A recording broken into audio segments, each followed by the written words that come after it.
2장 1절부터 13절까지 저 한 구절씩 읽겠습니다. 오순절 날이 이미 이름에 그들이 다 같이 한 곳에 모였더니 호련히 하늘로부터 급하고 강한 바람 같은 소리가 있어 그들이 앉은 온 집에 가득하며 마치 불의 혀처럼 갈라지는 것들이 그들에게 보여 각 사람 위에 하나씩 임하여 있더니 그들이 다 성령의 충만함을 받고 성령이 말하게 하심을 따라 다른 언어들로 말하기를 시작하니라. 그때에 경건한 유대인들이 표나 각국으로부터 와서 예루살렘에 머물러 있더니 이 소리가 나매 큰 무리가 모여 각각 자기의 방언으로 제자들이 말하는 것을 듣고 소동하여 다 놀라 신기하게 여겨 이르되 보라, 이 말하는 사람들이 다 갈릴리 사람이 아니냐? 우리 각 사람이 난 곳 방언으로 듣게 되는 것이 어찌 됨이냐? 우리는 바데인가 메데인가 엘람인가 또 메소포타미아 유대와 갑바도기아 본도와 아시아 부르기아와 밤빌리아 애국가 및 구레네에 가까운 리비아 여러 지방에 사는 사람들과 로마로부터 온 나그네 곧 유대인과 유대교에 들어온 사람들과 그레데인과 아라비아인들이라 우리가 다 우리의 각 언어로 하나님의 큰 일을 말함을 듣는도다 하고 다 놀라며 당황하여 서로 이르되 이 어찌 된 일이냐 하며 또 어떤 이들은 조롱하여 이르되 그들이 세술에 취하였다 하더라. 아멘. 우리가 지난주에 초대교회 공동체는 한마음 한뜻이 되었다고 하는 말씀을 들었습니다. 가룟유다를 대신해서 마띠아가 새로운 제자로 이제 세워지는데 오늘 본문을 보면 오순절날 이제 어떤 놀라운 일을 그들이 경험하게 됩니다. 자, 우리는 맥추절이라는 용어가 더 낯익죠. 오순절이라는 말 대신에 맥추 예배, 맥추 감사 예배, 뭐 이런 맥추절이라는 용어가 더 익숙한데 지금 사도행전은 오순절이라고 하는 용어를 사용합니다. 자, 오순절은 우리가 잘 아시는 것처럼 유대인들의 3대 명절 중에 하나죠. 3대 명절 중에 하나인데 어떻게 보면 그 3대 명절 중에 가장 중요한 절기라고도 할 수 있습니다. 기록에 의하면 6월절보다도 오히려 오순절날 더 많이 모였다고 하는 그런 기록들도 예루살렘에 모였다고 하는 그런 기록도 있기 때문입니다.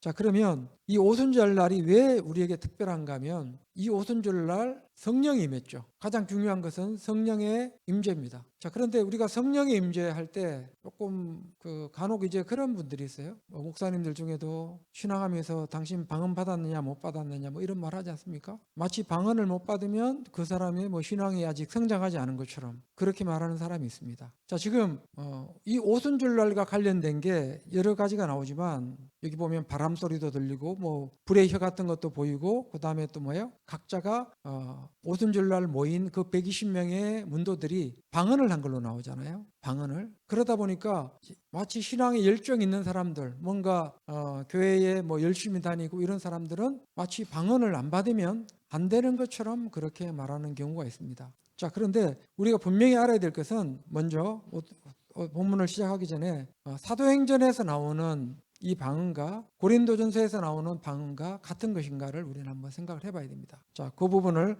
한번 우리가 숙제로 남겨두고 오늘 한번 이 부분을 사도행전 2장을 통해서 한번 들여다보겠습니다. 자, 오순절날이 특별한 이유는 제자들이 오순절날 성령의 임재를 경험한 후에 비로소 그들은 뭘 떨칠 수 있었어요? 두려움을 떨칠 수 있었습니다. 두려움, 그러니까 무서운 게 없는 겁니다. 이 이전까지만 해도 뭐예요? 예수님을 믿긴 믿었지만 예수님의 제자라는 것이 자랑스러웠지만 한켠에는 뭐가 있었습니까? 두려움이 있었습니다. 붙잡히면 어떨까 할까? 예수님처럼 붙잡혀서 십자가에 못 박히면 어떨까 할까 하는 이런 두려움이 그들을 사로잡고 있었습니다. 자, 그런데 성령을 받고 나서부터 보면 더 이상 그들은 두려움에 사로잡히지 않습니다. 완전히 달라집니다. 과거의 제자들의 모습이 아닙니다. 뭐 예수님을 모른다고 부인했던 그런 베드로의 모습이 아닙니다. 그러면 날 살려라 하고 도망쳤던 그런 제자들의 모습이 아니라는 겁니다. 자, 우리 다시 한번 읽으면서 한번 오순절날 어떤 일이 있는지 한번 보겠습니다. 2장 1절부터 오순절날이 이미 이르매 그들이 다 같이 한 곳에 모였더니 호련히 하늘로부터 급하고 강한 바람 같은 소리가 있어 그들이 앉은 온 집에 가득하여 마치 불의 혀처럼 갈라지는 것들이 그들에게 보여 각 사람이 하나씩 임하여 있더니 그들이 다 성령의 충만함을 받고 성령이 말하게 하심을 따라 다른 언어들로 말하기를 시작하니라. 자, 그래서 지금 초대교회의 어떻게 보면 출발, 그러니까 교회의 태동이라고 할 수 있죠. 교회의 출발. 교회의 출발점이 어디냐? 바로 우리는 오순절이라고 할 수 있습니다. 자, 물론 하나님께서 아브라함을 부르셨을 때부터 아브라함을 택하신 목적이 뭐죠? 너로 인하여 모든 민족이 복을 받게 될 것이라고 하는 그 약속이 있지만, 그럼에도 불구하고 이 오순절은 신약 교회의 출발점입니다. 출발점. 자, 물론 예수님께서 오셔서 이런저런 말씀을 전하시면서 어떤 교회의 틀을 놓으셨지만, 가시적인 어떤 눈에 보이는 교회의 어떻게 보면 형태라고 했을 때 바로 우리는 이 오순절을 들 수 있습니다. 자, 이 오순절 유대인의 3대 명절이라고 그랬죠. 자, 왜 이 날이 상당히 중요한가 하면 우리가 한번 이 부분도 한번 더 살펴봐야 되죠. 예전에 한번 말씀을 드렸다 봤습니다만, 자, 유월절은 다 알고 있죠. 애굽에서 출애굽할 때 그들이 양의 피를 발랐잖아요. 문설주에. 이게 유월절이지 않습니까? 그런데 이 유월절 어린 양이 누구예요? 이 유월절 어린 양이 바로 예수님이죠. 그렇지 않습니까? 자, 유월절 어린 양이 예수님인데, 우리가 성경을 보다 보면 고린도전서 15장에 부활의 첫 열매가 나오죠. 부활의 첫 열매. 예수님이 죽은 자의 첫 열매가 되셨잖아요. 첫 열매라는 용어가 나오는데, 이 유월절과 관련돼서 이 첫 열매 개념을 한번 들여다봐야 됩니다. 자, 1월 14일이 유월절이에요. 그런데 이스라엘의 절기에 첫 열매를 드리는 날이 나옵니다. 첫 열매를 드리는 날. 그 날이 바로 언젠가 하면 14, 15, 16일입니다. 이때 어떤 열매를 드리는가 하면 보리를 드리는 거죠. 보리를 드리는 겁니다. 자, 보리 첫 이삭을 언제 드리는가 하면 1월 16일 날 드립니다. 자, 1월 14일이 금요일이고, 그 다음에 그럼 1월 15일이 무슨 요일이에요? 15일이 토요일이죠. 그리고 1월 16일이 요일로 치면 무슨 요일이에요? 일요일입니다. 그런데 놀랍게도 예수님이 부활의 첫 열매가 되신 날이 언제냐? 바로 그들이 첫 열매를 하나님 앞에 드리는 이 초실절 1월 16일입니다. 1월 16일 날 첫 열매를 하나님의 성전에 보리 이삭을 한 당 가지고 가서 갖다 드린 날이 언제예요? 1월 16일입니다. 그런데 공교롭게도 예수님께서 부활하신 날이 언제라고요? 1월 16일이에요. 우리로 말하면 휴일입니다. 휴일날. 그러니까 1월 14일 날 금요일 날 유월절 양으로 십자가에 돌아가셨고, 그리고 토요일 날 무덤에 계시다가, 그리고 1월 16일 날 휴일 날 부활하셨습니다. 부활하셨어요. 그래서 예수님을 부활의 첫 열매다라고 말할 때 이 구약의 절기하고 딱딱 맞아 떨어집니다. 공교롭게도 맞아 떨어집니다. 그러니까 첫 열매가 나왔다는 건 뭐예요? 그 다음 열매가 있다는 뜻이죠. 그래서 우리가 구약의 절기와 신약의 절기, 신약에서 말하고 있는 이 오순절도 전혀 구약의 절기의 개념이 아니라 바로 어떤 의미가 있다는 겁니다. 그런 측면에서 우리가 한번 이 오순절의 의미를 들여다봐야 됩니다. 요 부분 이해하셨죠? 자, 14일 날이 유월절이고, 그리고 그날이 금요일이었고, 유월절 어린 양으로 돌아가셨고, 그리고 1월 15일 날 무덤에 계시다가 1월 16일 날 예수님은 첫 열매, 부활의 첫 열매가 되셨습니다. 그리고 실제로 그들은 1월 16일 날 하나님의 성전에 뭐 들고 갔을까요? 첫 열매인 보리 한 단을 들고 가서 하나님께서 정하신 그 규례를 따라서 제사를 드렸습니다. 자, 그러니까 구약의 절기가 전혀 이렇게 구약의 절기로 우리가 거치는 것으로 생각해서는 안 된다는 사실입니다.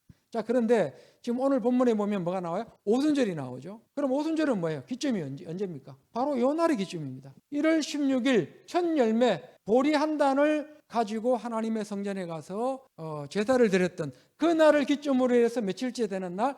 50일째 되는 날. 이해되시죠? 50일째 되는 날. 그러니까 1월 16일을 기점으로 해서 50일째 되는 날이 뭡니까? 바로 오순절이에요. 여기 순이라는 말이 의미가 오순, 열흘을 가리키는 겁니다. 순이라는 게 열흘을 가리킵니다. 그래서 오순이니까 50일이죠. 50일째 되는 날 뭐가 임했습니까? 마가 다락방에 두려워서 떨고 있는 그들에게 성령이 임했습니다. 그리고 성령이 임했을 때 비로소 그들은 이제 어떻게 됐다고요? 두려움을 떨쳐버리고 이 세상을 향해서 이제 문을 박차고 나갑니다. 그래서 어떻게 보면 교회의 출발점이 언제라고요? 오순절 날이라고 할 수가 있습니다. 자, 그러면 이 오순절 날 어떤 일이 있는지 다시 한번 보겠습니다. 자, 우리 1절부터 다시 읽겠습니다. 오순절 날이 이미 이르매 그들이 다 같이 한 곳에 모였더니 호련히 하늘로부터 급하고 강한 바람 같은 소리가 있어 그들이 앉은 온 집에 가득하며, 보세요. 호련히 그날 하늘로부터 급하고 강한 바람 같은 소리 온 집에 가득했다. 그 다음에 마치 불의 혀처럼 갈라지는 것들이 그들에게 보여 각 사람의 위에 하나씩 임했다. 그러니까 불이 떨어졌다는 거죠. 자, 바람 같은 소리도 있었고 불의 혀 같은 모양이 어떤 모양인지 모르겠지만 어쨌든 표현을 그렇게 되어 있습니다. 불의 혀처럼 갈라지는 것들이 각 사람 위에 하나씩 딱딱 떨어졌다는 겁니다. 그리고 거기서 끝난 것이 아니라 4절에 보면 다 같이 그들이 다 성령의 충만함을 받고 성령이 말하게 하심을 따라 다른 언어들로 말하기를 시작하니라. 자, 오순절날 바람 소리와 함께 불의 혀 같은 것이 막 각 사람의 머리에 하나 떨어진 겁니다. 갑자기 막 뜨거워지는 거예요. 주체할 수 없이 그래 뜨거워지는 겁니다. 그리고 나서 자기도 모르게 뭘 말하고 있어요? 방언. 자, 방언이라니까 우리가 특별한 게 아니라 방언은 다른 나라 언어입니다. 말입니다. 말하자면 우리 홍 집사님이 기도하는 도중에 우리 다 같이 통성으로 기도하겠습니다 했는데 기도를 하는데 갑자기 막 마음이 뜨거워지면서 홍 집사님이 영어 잘하세요 혹시? 영어 잘하세요? 근데 홍 집사님이 영어로 막 말씀하시는 거예요. 영어 배운 예를 들어 영어를 잘 모르는데 영어를 깊이 공부한 적이 없는데 우리가 아는 거는 그냥 알파벳에다 몇 자 아는 정도인데 막 진짜 영어를 전문 영어 강사처럼 외국인처럼 막 말을 하는 겁니다. 놀랍지 않습니까? 그죠? 자, 이날 바로 그런 날이 있어요. 그런 일이 놀라운 일이 있었다는 거예요. 또 우리 이건사님은 중국말로 중국어 잘하세요?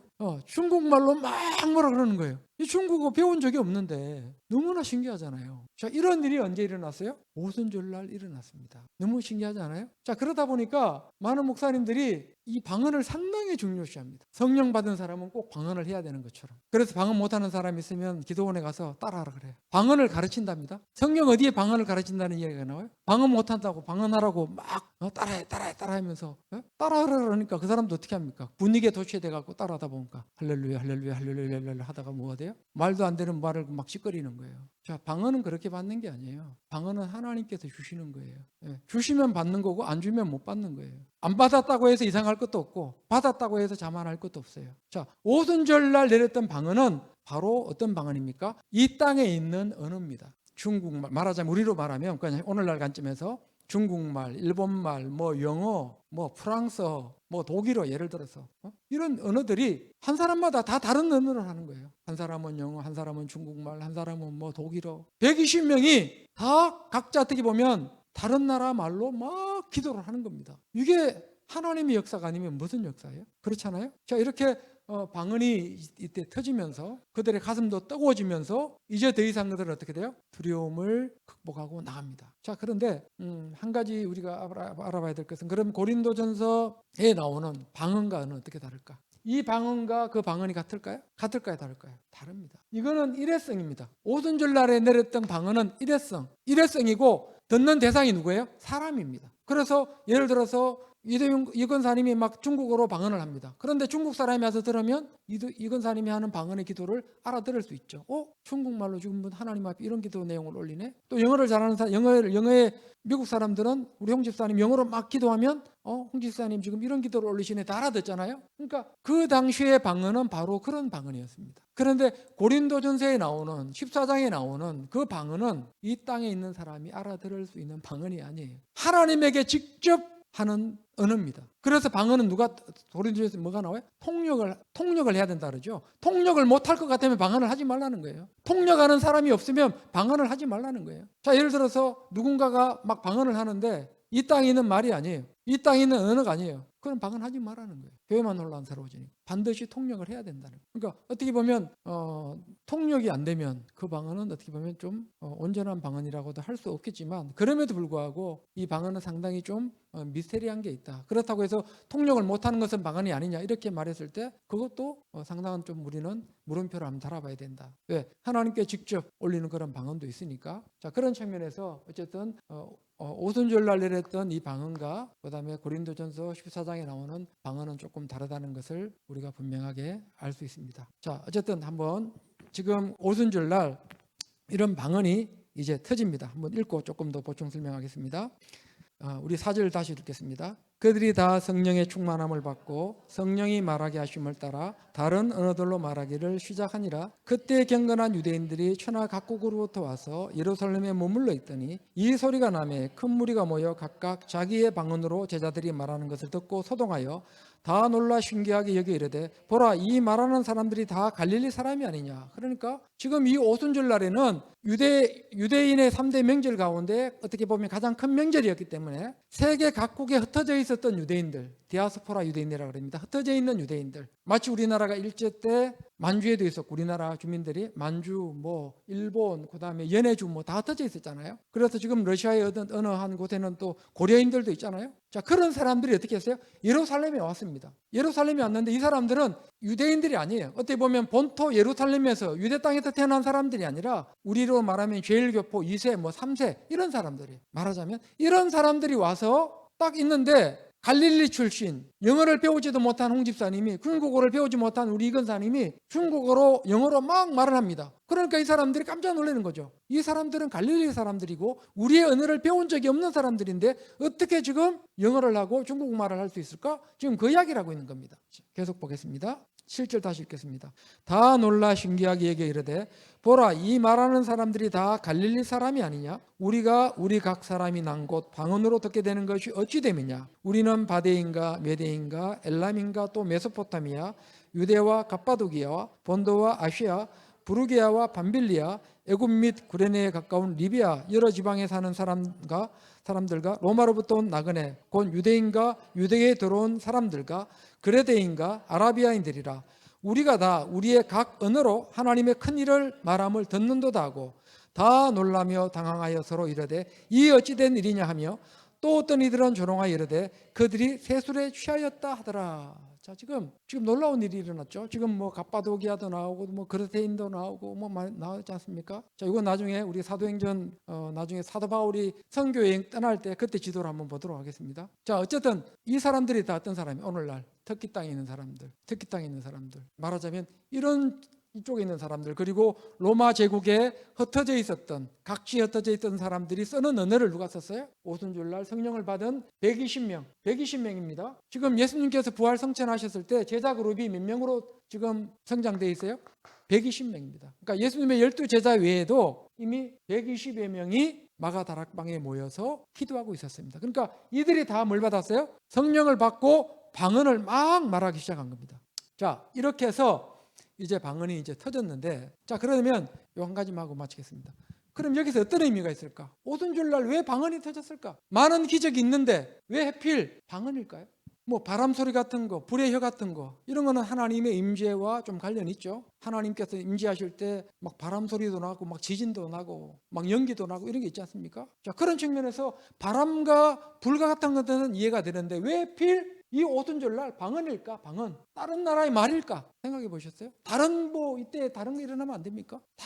다른 기적이 일어나면 안 되나요? 어떻게 생각하세요? 왜 하필 방언일까? 자, 지금 이 방언이 각자 지금 디아스포라 유대인들, 흩어져 있었던 유대인들이 각각 자기의 나라에서 듣던 언어를 지금 이 예루살렘에 와서 예수님의 제자들이, 이 120명의 문도들이 이 오순절날 성령에 감동돼서 지금 하는 것을 들었죠. 그런데 왜 하필 방언일까? 우리는 한 물음표를 살아봐야 돼. 왜 방언인지. 다른 기적도 있을 텐데, 다른 놀라운 기적을 행할 수도 있잖아요. 그렇지 않습니까? 예를 들어서 막 베드로의 얼굴에서 막 빛이 난다거나, 막 강렬한 빛이, 예수님과 같은 빛이 막 일어난다거나 이런 걸 막 보여줬어도 되는데, 각자 얼굴에서 막 빛이 막 뻗어나는, 아니면 머리에 십자가가 하나씩 걸려 있는 이런 모습을 봐도 될 텐데 왜 하필 방언일까요?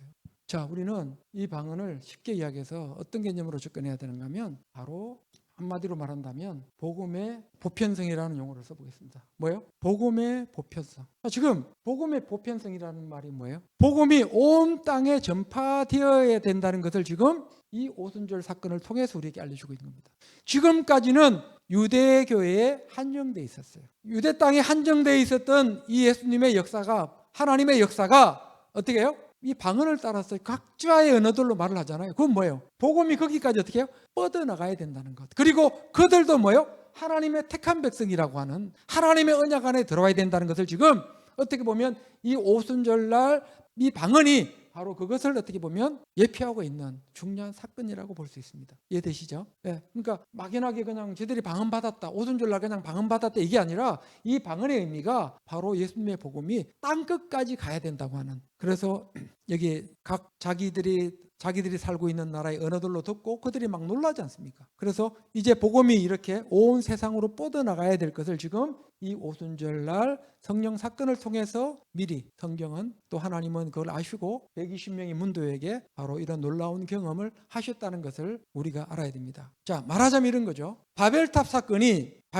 창세기에 바벨탑 사건이 어떻게 일어나는 줄 아시죠? 최초의 언어는 하나였습니다. 인류의 최초의 언어가 뭐예요? 하나입니다. 뭐 그때 지금처럼 뭐 영어 있고 뭐 일본말 있고 한국말이 있는 게 아니라 최초의 언어는 모두가 다 알아듣는 한 언어였습니다. 그런데 인간들이 뭘 쌓기 시작했어요? 바벨탑을 쌓기 시작했어요. 바벨탑을 쌓아서 어디에 달려고 했습니까? 하늘에 달려고 했어요. 탑을 쌓는 이유가 하나님 앞에 영광 돌리기 위한 게 아니었어요. 인간의 교만으로 인해서 뭐가 쌓였습니까? 바벨탑이 쌓였는데 그 바벨탑을 쌓는 것을 보시고 하나님께서 어떻게 하셨어요? 언어에 혼잡을 주셨죠. 그래서 예를 들어서 아침에는 같이 모여서 서로 의사소통이 됐어요. 건물을 짓는데 벽돌 한 장 줘 그러면 벽돌 집어주고, 망치 집어주고 그러면 망치도 집어주고, 뭐 시멘트 한 포도 메고 올라 그러면 시멘트 한 포도 메고 올라오고, 이런 서로 언어가 통했는데 갑자기 하나님께서 언어를 혼잡하게 해버렸습니다. 인간의 언어를 혼잡하게 하니까 갑자기 예를 들어서 우리가 다 한국말을 쓰다가 서로 소통이 되죠. 일할 때 갑자기 못 알아듣는 겁니다. 장로님이 뭘 지시를 했는데 홍 집사님이 못 알아들어요. 장로님은 지금 중국말로 하고 있고 홍 집사님은 영어를 알아듣는 분이에요. 중국말로 했으니까 홍 집사님이 알아들을 수가 있어요? 없죠. 또 이대윤 권사님 중국말로 했는데 우리 장로님이 못 알아들어요. 이 일이 되겠어요, 안 되겠어요? 안 됩니다. 그래서 결국 어떻게 됐어요? 말이 안 통하니까 다 열불이 나가지고 일하다가 다 흩어져 버렸어요. 말이 안 통해가지고. 이게 바벨탑 사건입니다. 자, 보세요. 바벨탑 사건은 온 민족들을 어떻게 했습니까? 한 언어로 똘똘 뭉쳐 있었던 것들을 다 흩어버렸죠. 그죠? 흩어버렸습니다. 세계 각국으로. 근데 오히려 이 오순절날의 이 방언 사건은 어떻게 됐을까요? 이제 흩는 역사가 아니라 흩어져 있는 그들을 성령으로, 그리스도를 중심으로, 예수 그리스도를 중심으로 어떻게 합니까? 하나로 모이게 하는 역사. 이게 뭐예요? 오순절날 방언 사건입니다. 그리고 복음이 이제 땅 끝까지 어떻게 합니까? 이제 막 전파되는 겁니다. 그리고 그리스도가 주인이 되는, 그리스도가 임재하는 그런 나라가 이제 이 오순절날 비로소 시작이 됩니다. 그래서 초대교회의 출발점을 이 바로 오순절날이라고 하는 이유가 바로 거기에 있습니다. 자, 이제 문제는 이거는 이제 분명히 하나님의 관점에서 이런 일들이 일어났는데 항상 성령의 역사에 누가 있을까요? 사탄의 역사가 있죠. 방해하는 사람들이 있죠. 못 믿는 사람들이 있죠. 그들이 뭐라고 말하는지 보겠습니다. 우리 12절 13절 다시 읽겠습니다. 다 놀라며 당황하여 서로 이르되 이 어찌 된 일이냐며. 그러니까 이 놀라운 이 방언 사건, 이 방언을 경험하면서, 방언을 들으면서 도대체 이게 무슨 일이냐. 이 사람들이 중국말을 배운 적도 없고 영어를 배운 적도 없고 일본말을 배운 적도 없는데 어떻게 저 갈릴리 사람들이 중국말을 하고 일본말을 하느냐, 이러고 있는 겁니다. 그래서 그들은 다 신기합니다. 아, 정말로 하나님 살아계시는구나. 정말로 하나님 살아계시는 게 맞고, 정말로 저 나사렛 예수의 제자들이 정말로 하나님께서 세우신 제자들이 맞구나. 나사렛 예수가 정말로 하나님의 아들이었구나. 이렇게 인정하는 대신에 또 어떤 이들이 있을까요? 13절 다 같이.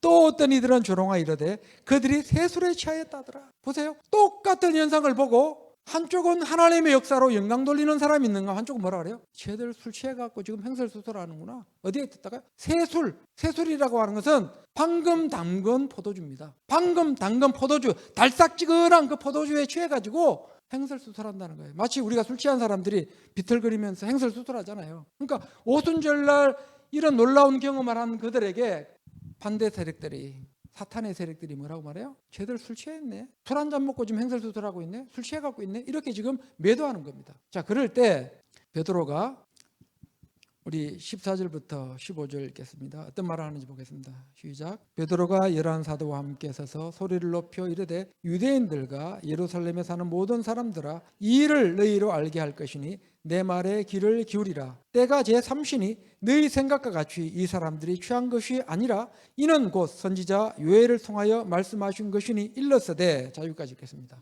자, 베드로가 뭐라고 변명하죠? 뭐라고 반론합니까? 지금이 때가 몇 시라고요? 제3시다. 3시란 말은 우리 오늘날의 시간으로 한 사람이 아침 9시라는 겁니다. 아침 9시부터 술에 취해 있는 사람이 있긴 있겠지만 이 120명이 한두 명도 아니고 120명이 아침 9시에 술을 취했다고 하는 게 이게 말이 되는 이야기냐? 생각해봐라. 상식적으로 그 이야기하는 겁니다. 그리고 그들은 지금 무슨 기간이에요? 그것도 유대인의 3대 명절 거룩하게 보내야 돼. 오순절날 술에 취해 있다고는 상상을 할 수 없습니다. 하나님 앞에 가장 거룩함을 유지해야 될 그들이 아침 9시에 술이 취해 있다? 있을 수 있습니까? 없습니다. 말하자면 이런 거예요. 우리 장로님이 그러실 분은 아닌데, 우리 장로님 보고, 장로님 이제 컨디션이 안 좋아서 예를 들어서 몸이 이렇게 푹 처져 있다고 생각해 볼게요. 봉사하시다가 장로님 술 드시고 오셨죠? 이거하고 똑같은 거예요. 예? 지금 술에 취해 갖고 지금 이러고 계시는 거죠?